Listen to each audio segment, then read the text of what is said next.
adik-adik, ketemu lagi dengan saya, Grace, dalam seri cerita Alkitab. Kali ini dengan judul Awan yang Menuntun Perjalanan.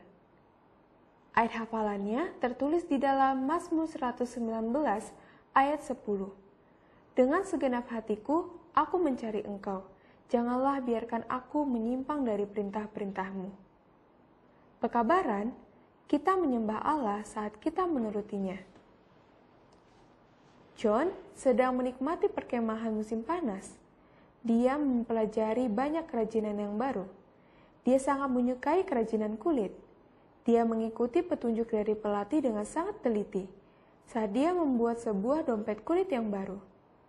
Cerita Alkitab kita mengisahkan tentang sekelompok besar orang banyak yang selalu mengikuti petunjuk-petunjuk. Mereka mengikuti petunjuk dari Allah, petunjuk-petunjuk yang tidak lazim tetapi sangat penting. Setelah perbudakan selama 400 tahun, akhirnya orang Israel mengadakan perjalanan ke tanah perjanjian. Tetapi melalui jalan manakah mereka akan pergi ke tempat itu? Yang ada di depan mereka hanyalah padang pasir yang panas dan kering. Allah tidak membiarkan mereka dalam kecemasan. Sebagai gantinya, Dia menuntun bangsa Israel dan memberikan jalan yang layak bagi mereka untuk berjalan di padang pasir. Pada siang hari, dalam tiang awan untuk menuntun mereka di jalan, dan pada waktu malam dalam tiang api untuk menerangi mereka, sehingga mereka dapat berjalan siang dan malam. Sepanjang hari, awan memberikan perlindungan mereka dari sengatan matahari. Pada malam hari, ketika padang gurun menjadi sangat dingin, tiang api menghangatkan mereka sama seperti sinar matahari. Awan menuntun bangsa Israel di padang gurun dan juga ke Laut Merah. Di sana awan itu berhenti.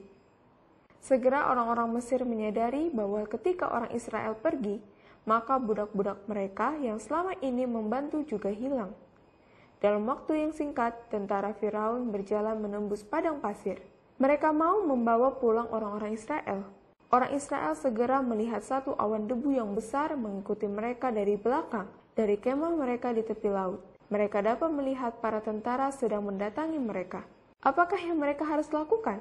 Di satu sisi, gunung menghalangi jalan mereka.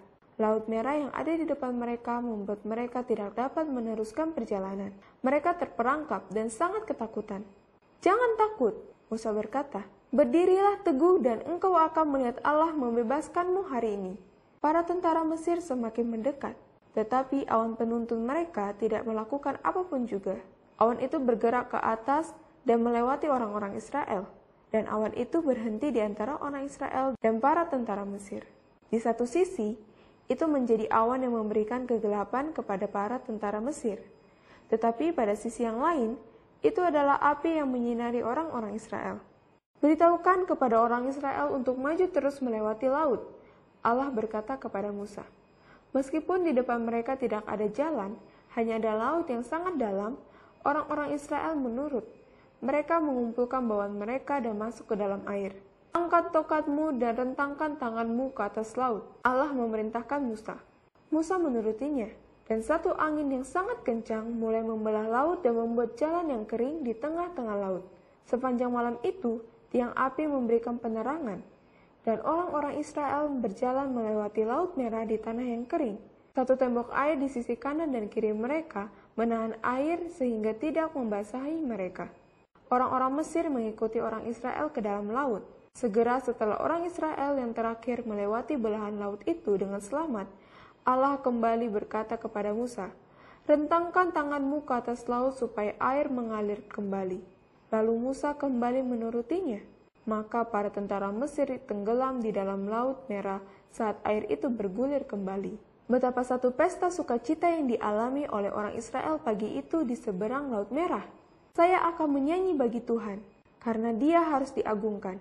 Mereka berkata, "Tuhan adalah kekuatanku dan laguku. Dia telah menjadi keselamatanku." Itu adalah penyembahan perbaktian yang sangat indah. Pagi itu, orang-orang Israel memuji Tuhan dengan cara yang khusus.